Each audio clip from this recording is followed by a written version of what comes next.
नमस्ते दोस्तों, स्वागत है आपका फिर से मेरी चैनल पर। आज मैं आपको एक ऐसी और रोमांटिक कहानी सुनाने जा रही हूँ जो आपके दिल को छू जाएगी। ये कहानी है एक स्टूडेंट और उसकी टीचर की। स्टूडेंट का नाम है दीपक, जो 12वीं क्लास में पढ़ता है, और टीचर का नाम है निशा मैम, जो साइंस पढ़ाती हैं। ये कहानी थोड़ी अलग है, थोड़ी उत्तेजना से भरी, लेकिन याद रखिएगा, जिंदगी में कभी कभी जो लगता है वो होने वाला होता है, वो होकर भी अधूरा रह जाता है। तो चलिए शुरू करते हैं। मेरा नाम निशा है। मैं एक स्कूल में साइंस टीचर हूँ। मेरी उम्र 28 साल है। मैं हमेशा साड़ी पहनकर क्लास लेती हूँ, क्योंकि मुझे लगता है कि इससे स्टूडेंट्स मुझ पर ज्यादा ध्यान देते हैं। मेरी साड़ी हमेशा परफेक्टली ड्रेप्ड होती है। पल्लू थोड़ा सा स्लिप करता है कभी कभी, लेकिन मैं जानबूझकर ठीक नहीं करती। स्टूडेंट्स की नजरें वहां टिक जाती हैं और मैं मुस्कुरा देती हूँ।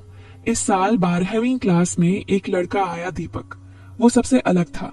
लंबा, गोरा, चौड़े कंधे, गहरी आंखें। जब वो क्लास में आता तो मेरी नजर खुद ब खुद उस पर चली जाती। वो हमेशा फ्रंट बेंच पर बैठता था, मेरी तरफ देखता रहता। उसकी नजरें मेरे चेहरे से नीचे सरकती, मेरी साड़ी के पल्लू पर रुकती, फिर मेरी कमर पर।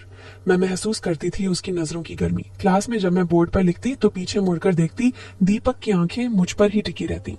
धीरे धीरे हमारी बातें शुरू हुई, पहले साइंस के डाउट्स के बहाने। दीपक लंच ब्रेक में मेरे स्टाफ रूम में आने लगा। मैम, ये चैप्टर समझ नहीं आया, वो कहता, और मेरे पास वाली कुर्सी पर बैठ जाता, इतना पास कि उसकी खुशबू मुझे महसूस होती। मैं उसे समझाती और बीच बीच में उसकी आंखों में देखती। उसकी सांसें तेज होती जब मैं उसके करीब झुककर बोर्ड पर डायग्राम बनाती। एक दिन बारिश हो रही थी। स्कूल जल्दी छूट गया। ज्यादातर स्टूडेंट्स चले गए, लेकिन दीपक रुक गया। वो बोला, मैम, मेरी बस मिस हो गई, क्या मैं लाइब्रेरी में बैठ सकता हूँ? मैंने कहा, चलो मेरे केबिन में बैठो, वहां शांत है। मेरा केबिन स्कूल के आखिरी कोने में था, वहां कोई नहीं आता था। हम केबिन में गए। बारिश तेज हो रही थी, खिड़की से ठंडी हवा आ रही थी।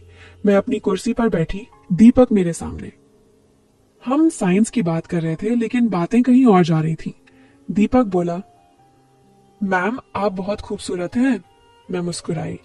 थैंक यू दीपक, लेकिन मैं तुम्हारी टीचर हूं। वो बोला, बस यही प्रॉब्लम है मैम। उसकी आंखों में कुछ था, चाहत, उत्तेजना। मैंने अपना पल्लू ठीक किया, लेकिन जानबूझकर थोड़ा सा और स्लिप होने दिया। दीपक की नजरें वहां टिक गईं। वो धीरे से बोला, मैम, क्या मैं आपके पास बैठ सकता हूँ? मैंने कुछ नहीं कहा, सिर्फ मुस्कुराई। वो मेरे पास वाली कुर्सी पर आ गया। अब हम बहुत करीब थे। उसका हाथ टेबल पर था, मेरा हाथ उसके बगल में। मैं महसूस कर रही थी उसकी गर्मी। बारिश और तेज हो गई। बिजली कड़की, लाइट चली गई। केबिन में अंधेरा हो गया, सिर्फ खिड़की से हल्की रोशनी आ रही थी। दीपक बोला, मैम, डर लग रहा है? मैं हंसी, नहीं, तुम हो ना। वो और करीब आ गया। अब उसका कंधा मेरे कंधे को छू रहा था। मैंने अपना हाथ उसकी तरफ बढ़ाया, जैसे गलती से। मेरा हाथ उसके हाथ पर रखा रहा। वो चौंका नहीं, बल्कि उसने अपना हाथ मेरे हाथ के ऊपर रख दिया। उसका स्पर्श इतना गर्म, इतना मजबूत। मेरा दिल तेजी से धड़क रहा था। मैं सोच रही थी, अब क्या होगा? दीपक मुझे पास खींचेगा, मेरी कमर पर हाथ रखेगा, मेरे होठों को। वो धीरे से मेरी तरफ मुड़ा। उसका चेहरा मेरे चेहरे के इतना पास कि मुझे उसकी सांसें महसूस हो रही थी। मैंने आंखें बंद कर ली। लगा कि अब वो मुझे किस करेगा। उसका हाथ मेरी कमर की तरफ बढ़ा। मैंने साड़ी का पल्लू और ढीला छोड़ दिया। बस अब होने वाला था। उसकी उंगलियां मेरी कमर को छूने ही वाली थीं कि अचानक बाहर से आवाज आई, मैम, मैम। वो वॉचमैन था। लाइट आ गई थी। स्कूल का गेट बंद करने का टाइम हो गया था। दीपक झटके से अलग हो गया। मैंने जल्दी से पल्लू ठीक किया। हम दोनों चुप थे। वॉचमैन ने कहा, मैम, बारिश रुक गई है, स्कूल बंद करना है। मैंने कहा, हाँ, आ रही हूं। दीपक बोला, मैम, मैं चलता हूं। वो उठा और चला गया। मैं अकेली केबिन में बैठी रही। दिल अभी भी तेज धड़क रहा था। मैं सोच रही थी, बस थोड़ी देर और सब कुछ बदल जाता, लेकिन कुछ नहीं हुआ।